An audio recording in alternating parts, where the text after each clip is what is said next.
الحمد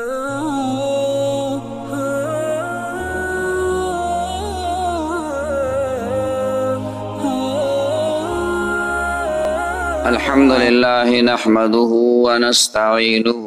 ونستغفره ونؤمن به ونتوكل عليه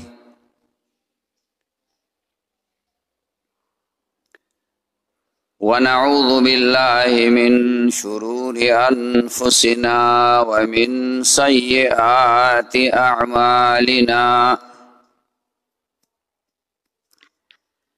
من يهده الله فلا مضل له ومن يضلله فلا هادي له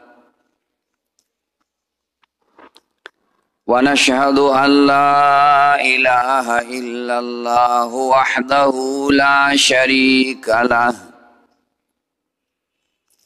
ونشهد أن سيدنا وحبيبنا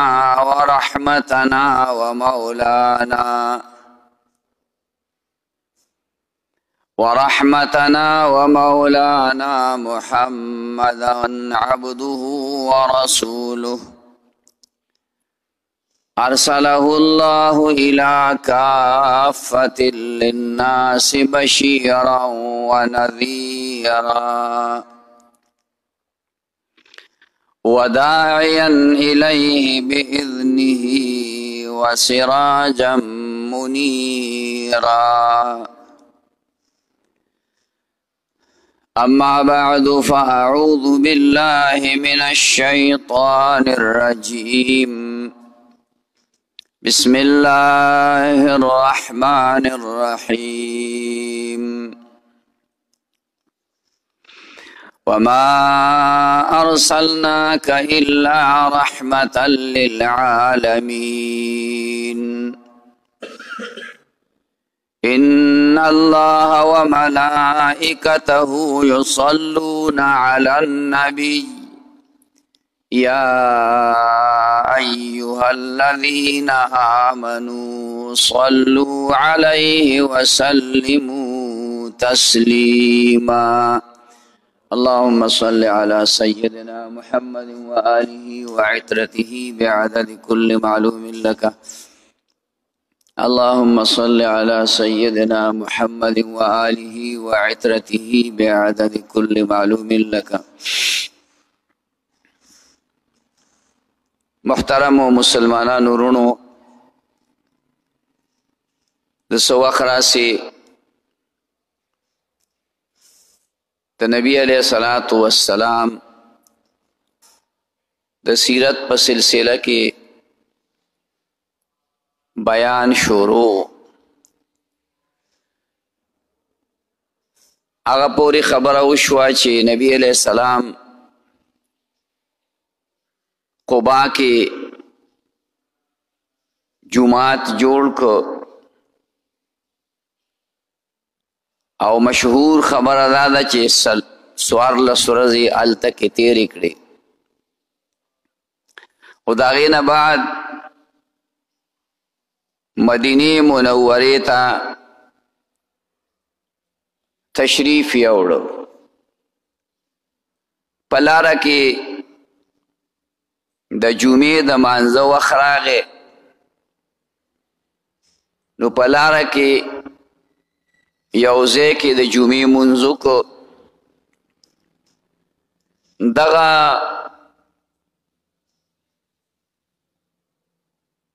په دغه سفر کې ډومبنی مونځ او هغه ځای کې اوس جومات دی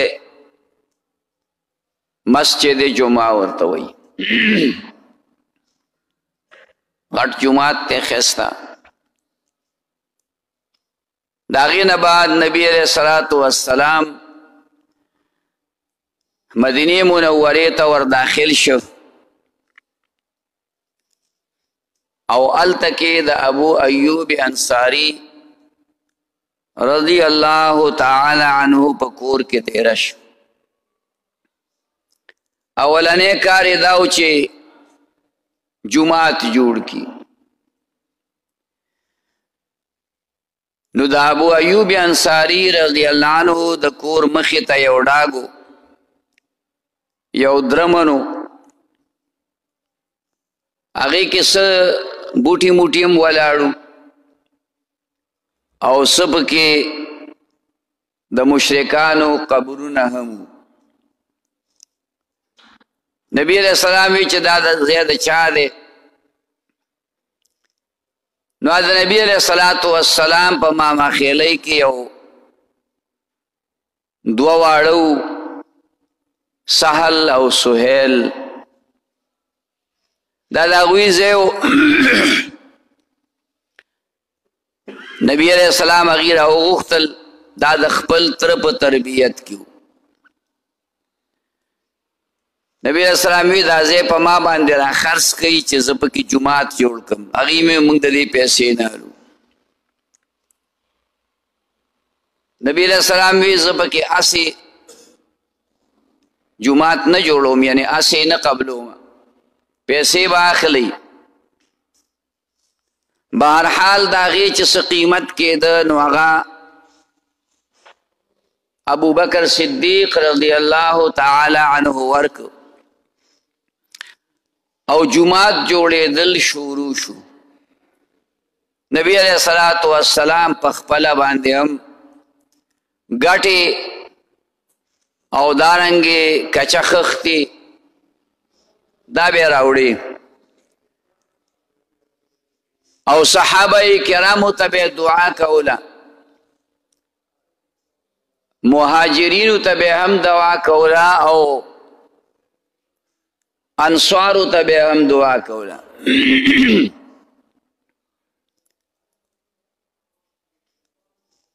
دا جماعت روایات پکې مختلف راغلي دي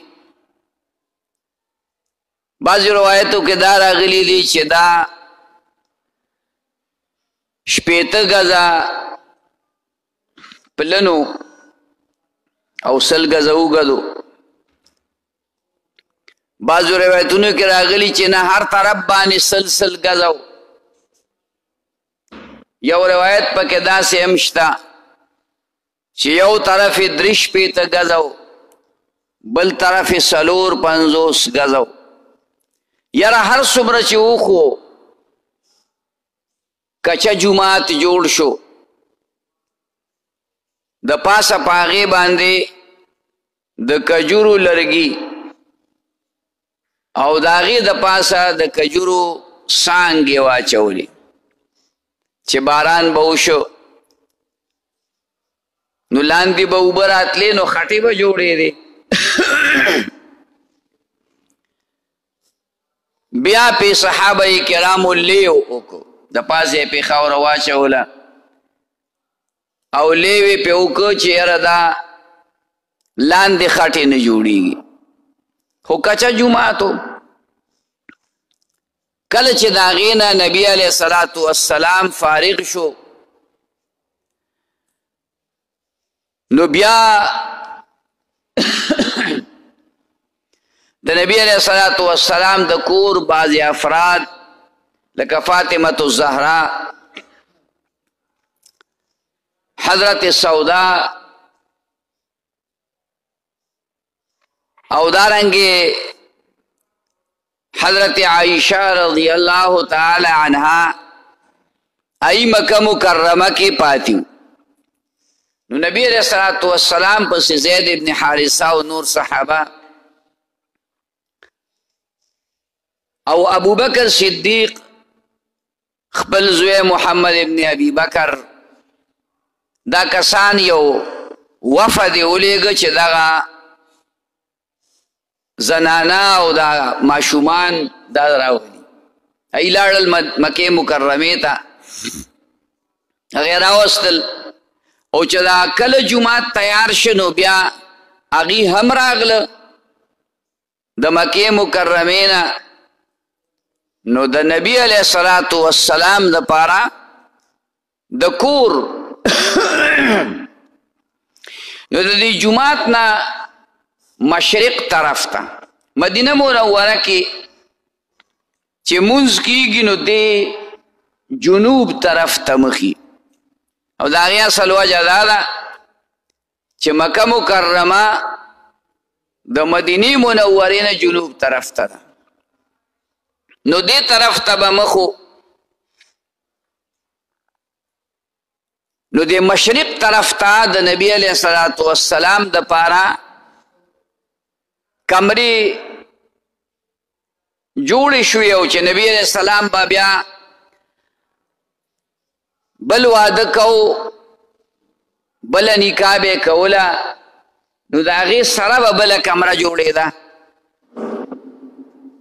دا لومبۍ کمره چې اوس نبی علیه الصلاة والسلام پکې تشریف فرما دی د حضرت عائشه رضی الله تعالی عنها دا د هغې کمره وه او بیا په دې پسې په قطار باندې 9 یا زیاتې کمې کمرې نورې جوړې شوې وې د هغې لږ غوندې صحن او ساده چې سړي به لاس اوچت کنو چت ته به لګېده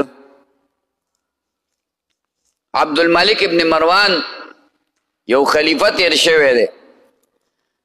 هغه په خپله زمانه کې دا جومات کشاده کو چې دا ډیر شي خلک ډیر زیات شو د بار نم خلک راځي نو هغه کمرې مجبورا ورانې کړي مدینه منوره کې جړه انګولا وه چې د رسول الله صلی الله علیه وسلم هغه کمرې ورانې کړې شوې نو هغه څه د نقصان دپاره نه وې کړې خو د جومات توسیع د جومات غټوالی ارتوالی دا نه راته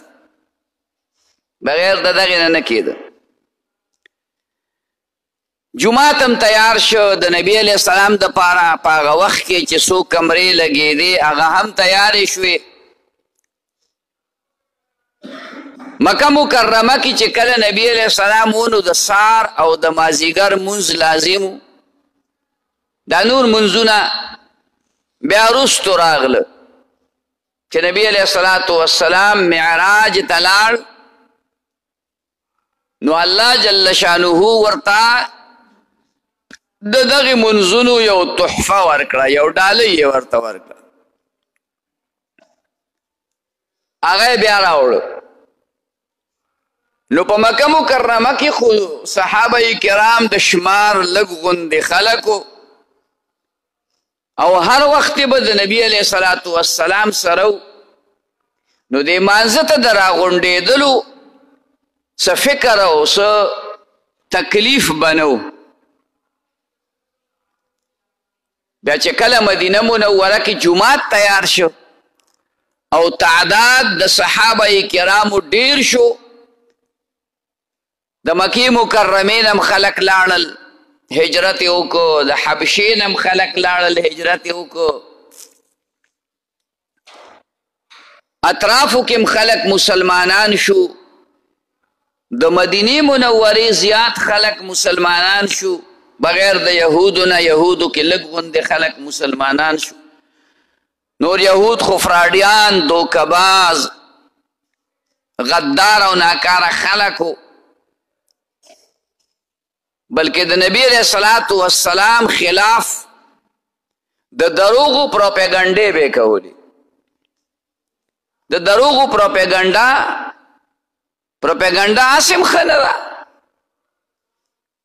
یو تشهیر کول دي د یوې خبرې د نیکې خبرې او یو د دروغو پروپیګنډا کول دي دا د یهودو طریقه ده دا د هغوی پلان دی دا د هغوی منصوبه ده نو هغوی کې لږ غوندې خلکو ایمان راوړو خو تعداد بیا هم د مسلمانانو ډیر زیات شو او په مختلفو محلو کې آباد شو بلکې څه د مدینې منورې نه کافي فاصله باندې آبادو نو د جومات ته د راتلو څه انتظام د هغې نه به نه خبرېدل دلته به مونځ کېده دې خوا به چې کوم دی خلک د مانځه نه پاتې کېده نو نبی علیه السلام صحابه کرام راغونډ کړل مشوره یې وکړه چې د دې مانزه دپاره به دا خلک څنګه راغونډو. نو چا پکې ووي چې ناقوس به غږو. ناقوس لکه ټلی دا موږ چې زمونږ په دې سکولونو وغیره کې چې ګنټي والی کېږي ټلی والی کېږي. یهودو دا طریقه وه چې هغوی به یو لرګی بل لرګي له راچو غټ لرګی او هغه به د هغې دپاره وړوکې لکه سټک غوندې هغې نه به کوم اواز وته نو هغې باندې به خلک د هغوی عبادت خانې ته راجمع کېدل. لکه اوس زمانه کې خلک ټلی وایي نو ټلی د اواز بیا ښه لرې ځي. نبی علیہ السلام دا خبره خوښه نه کړه یاره دا خو د یهودو طریقه ده. بیا وی چې بیګل به وهو. نبی علیہ السلام وی دا هم ښه نه ده ځکه دا بیګل دا د نسواراو طریقه ده او رسول الله مبارک بار بار فرمایلیو چې تاسو د یهودو سره د نسواراو سره څومره بني اسرائیل چې دي هغې سره مشابهت مه کوئ، عباداتو کې مو سره مه کوئ. دا فراډیان او دوکباز او د دین دشمنان خلک دی سره د علم نه سره د پوهې نه. نو نبی علیہ الصلاة والسلام دا طریقه ښه نه ده. چا وی په یو اوچت ځای باندې به اور بلو خلک به خبریږي مانځه ته به راځي هلکه اور بل کې وی دا خو د آتش پرستو طریقه ده. بله خبره دا ده چې یو سړی دننه په کور کې دی هغه ته به د بار د اور څه پته لګي. دا طریقه هم ټیک نه ده. بهر حال حضرت عمر فاروق یا بل صحابي دا مشوره ورکړه چې کله د مانځه وخت شي رانږدې شي نو په دې مدینې منورې په دې کوڅو کې به یو سړی اوازونه کوي چې مانځه له راځئ د مانځه وخت دی او په هغې باندې به خلک راجمع کېږي بس بیا به مونځ کوو. نبی علیہ السلام ته دا خبره لږه ښه ښکاره شوه چې یاره دا خو بده طریقه نه ده د خلکو د راجمع کولو. اگر چې دا طریقه ګرانه وه خو بهرحال خلک مانځه ته راجمع کولو خو څه مکمله فیصله ونه شوه قطعي فیصله ونه شوه. صحابه کرام هم ډېر په تشویش کې و چې دا به څه طریقه کوو څنګه به دا خلک مانځه راځي. او نبی علیہ السلام هم فکرمندو. نو د شپې چې کوم دی یو صحابي خوب ولید عبدالله ابن زید دغه صحابي نوم دی هغه خوب ولید په خوب کې ویني یو سړی دی او یو ناقوس تلی غوندې ورسره ده. نو دی ورته په دې خوب کې وایي دی وایي زه نه یخ یمه نه اوده یمه داسې غوندې حالت دی. دی ورته وایي چې هلکه دا ته خرڅی نه دا صحابي ورته وایي او ولې په دې ته څه کې وایي چې په دې باندې به مونږ خلک مانځه ته جمع کوو. هغه ورته وایي داسې کې مړه زه به درته یو ښه طریقه وښیم بهترینه طریقه به درته د دې نه وښیم. وایي څه طریقه ده؟ نو هغه ورته د اذان الفاظ ووایي الله اکبر الله اکبر الله اکبر الله اکبر دا څلور پیري ووایه اشهد ان لا اله الا الله اشهد ان لا اله الا الله دوه پیري ووایه اشهد ان محمد رسول الله اشهد ان محمد رسول الله دوه پیري ووایه حي على الصلاة حي على الصلاة دوه پیري حي على الفلاح حي على الفلاح دوه پیري الله اکبر دام دوه پیري او اخر کې لا اله الا الله. ودا چې کله تاسو وایي چې دې ټایم باندې موږ مانځه ته ودرېږو نو دا اعلان کوي او بیا دونه انتظار چې دا خلک پکې جومات ته ځان راورسوي یا څوک بې اودسوي هغه اودس وکړي وایي بیا هغه سړی روان شو وی چې روان شو نو بیا راستون شو وی بیا ما ته ووي کله چې وی تاسو مانځه ته ودرېږئ صفونه برابر کوئ نو د حی علی الصلاة او د حی علی الفلاح د دې نه وروستو دوه پیرې قد قامت الصلاة قد قامت الصلاة ووایي یعنې اومقه اذان الفاظ به خو دوه ټکي به پکې نور سیوا شي دا اذان به د غایبینو دپاره دا به د مانځه د ودرېدو نه لږ ساعت مخکې مثلا 15 منټه 20 منټه مخکې وی یو سړی د کور نه راځي چا راورسي یو سړی اودس کوي چې هغه اودس وکړي او دا اقامت چې موږ څه ته وایو دا همغه اذان دی دا به د دې موجوده خلکو دپاره چې کوم موجوده خلک په جومات کې موجود دي نو د هغوی د تیاری دپاره به چې دوی صفونه برابر کړي دوی ودرېږي دوی سیده شي هغه چې دا خوب ولید نو ډېر زیات خوشحاله شو او سار وختي په منډه منډه باندې د نبی علیه الصلاة والسلام خدمت کې حاضر شو چې ما خو دغسې خوب لیدلی دی نبی علیه الصلاة والسلام د عبدالله ابن زید ته ووی دی بیمار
هم په سفر کې او هم په حضر کې یعنی په مدینه منوره کې چې به هم هغه اذان کو او چې چرته په سفر باندې وتل هم هغه اذان کو روژه کې بیا په دې اخر وخت کې د حضرت بلال رضی الله تعالی عنه نظر کمزوری شوی و نو هغه ته به د سبا پته نه لګېده چې سبا ختلی دی که سبا نه دی ختلی نو یو ورځ د وخت نه مخکې اذان وکړو نو نبی علیہ الصلوۃ والسلام ورته وی ورشه خلکو ته اعلان وکړه چې زه وده شوی وم زه نیم پوه شوی که څوک روژه چا پېشمنۍ نه وي کړی چا پېشمنۍ وکړي بیا نبی علیه السلام دا مقررتیا وکړه چې بلال به د پېشمنۍ دپاره اذان کوي ځکه چې په رمضان کې به صحابه کرام ټول یا په جومات کې لګیا او عبادت به کو او یا به په کور کې شاز نادر به داسې و چې هغې به پکې لږ خوب کو اکثریت به داسې و چې هغې به عبادت کو نفلونه به کول تهجدونه به کول تراویح به کولې نو هغې دې دپاره ورته الله عبدالله حضرت بلال رضی اللہ عنہ مقرر کو چې ته به یو ګنټه مثلا مخکې اذان کې نو دا اذان به د دې دپاره چې دا خلک لاړ شي کورونو ته پېشمنۍ وکړي که څوک ودوي چې هغه را بیدار شي پېشمنۍ وکړي چا مخکې عبادت کړی هغې را بیدار شي او هغوی چې کوم دی نو پېشمنۍ وکړي او عبدالله ابن ام مکتوم رضی الله تعالی عنه صحابي دی په سترګو نابینا و ده ته یې ویې ته به الله اذان کوې چې سبا وخېږي نو هلکه په سترګو نابینا و هغه ته د سبا څه پته لګېده نو هغه ته د سبا دا پته لګېدله چې د هغه سره په جومات کې ډېر کسان ناست هغه به یوازې نه و ناست سبا ته به نورو خلکو کتل چې سبا وختو صحابه جومات کې عبادت دپاره به ناست و هغې به دغه ترتیب سره هغې به ورته وي چې به سبا ختلې بس عبدالله ابن ام مکتوم به اذان وکړو دې وجې نه رسول الله مبارک صحابه کرامو ته وفرمایل چې د بلال په اذان دوکه نه شئ ګورئ چې تاسو خوراک بند کوي نه خوراک کوئ خو چې کله عبدالله ابن ام مکتوم اذان شروع که بس پېشمنۍ بند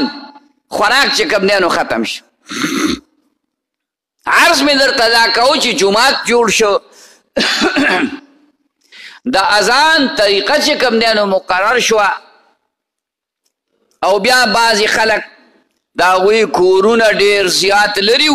مسجد نبوي ته به نه شو راتلی نو نبي علیه الصلاة والسلام هغې ته وي تاسو په خپلو محلو کې جوماتونه جوړ کړئ نو د نبي علیه السلام په زمانه کې 9 جوماته په مسجد مدینه منوره کې یو خوا بل خوا هغه آباد شو هغې به جمعې مانځله نبي علیه السلام مسجد نبوي ته راتلل ځکه د مسجد نبوي فضیلت ډېر دی حدیث مبارک کې راغلی یو مونځ په مسجد نبوي کې هغه د 1000 منځونو برابر دی د 1000 منځونو ثواب پې الله تعالی ورکوي په دې ترتیب باندې د مدینې منورې هغه زندګي تېرېده خو د یهودو هغه سازشونه نه ختمېدل هغوی به د اسلام خلاف قسم قسم پروپیګنډې کولې دروغو پروپیګنډې یو پروپیګنډې دا وکړه چې هلکه یو څو کسان هغه لاړ شئ او نبی علیه الصلاة والسلام مجلس کې کېنئ سار ایمان راوړئ یعنی دا ایمان راوړئ نه خو ایمان ښکاره کوي چې موږ ګینې ایمان راوړی دی منافقت یې کو دروغ یې وي او چې بیا مازدیګر شي نو بیا ترې راپاسئ هلکه دا خو موږ وي که دا حق دین دی خو دا خو هسې بکواس دی نعوذ بالله دا خو هسې دروغ دی نو بیا ترې راځئ نو کېدی شي چې ډېر مسلمانان په دې باندې بدګمانه شي ایمان پرېږدي الله پاک نه څه پټ دي خدای پاک د دې په باره کې آیتونه نازل کړي چې یهود دا فراډ او دا منصوبه جوړه کړې ده او دا د اسلام خلاف یو سازش جوړ کړی دی. اوسم یې د یهودو دغه طریقه ده، فراډونه، دوکې، د دروغو پراپیګنډې، دا چل به وکړو، هغه چل به وکړو. او زمونږ مسلمانانو کې د ایمان کمزوري ده، مونږ هم د دین خلاف پروپیګنډې کوو، خلاف کوو، د مسلمانانو اعمالو ته نقصان رسو، د مسلمانانو عزت ته نقصان رسو، د مسلمانانو ایمان باندې ډاکه اچو او د هغې دپاره هر قسم پروپیګنډې کولو ته او خلاف کولو ته مونږ تیار یو. دا یاد ساتئ چې نبی علیہ السلام وایي د یهودو سره په عباداتو کې یو شانوالی مه کوئ. نو چې سړی د یهودو سره په خرابو اعمالو کې یو شانوالی کوي او مشابهت کوي نو دا سړی مسلمان پاتې کیدی شي. د پیغمبر سنتو باندې عمل کول پکار دی. د دنیا او د آخرت کامیابی هغه په دې کې ده چې موږ د نبی علیه الصلاة والسلام د سنتو اتباع وکړو، ځان کې د نبی علیه الصلاة والسلام د سنتو تابعداري راولو. الله به مو دنیا هم ښایسته کوي او الله به مو آخر هم ښایسته کوي.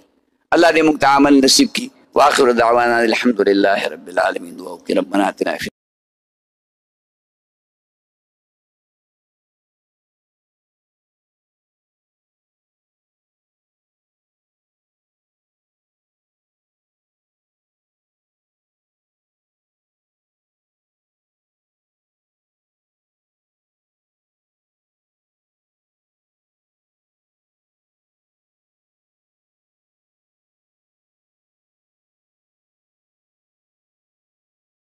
Mm-hmm.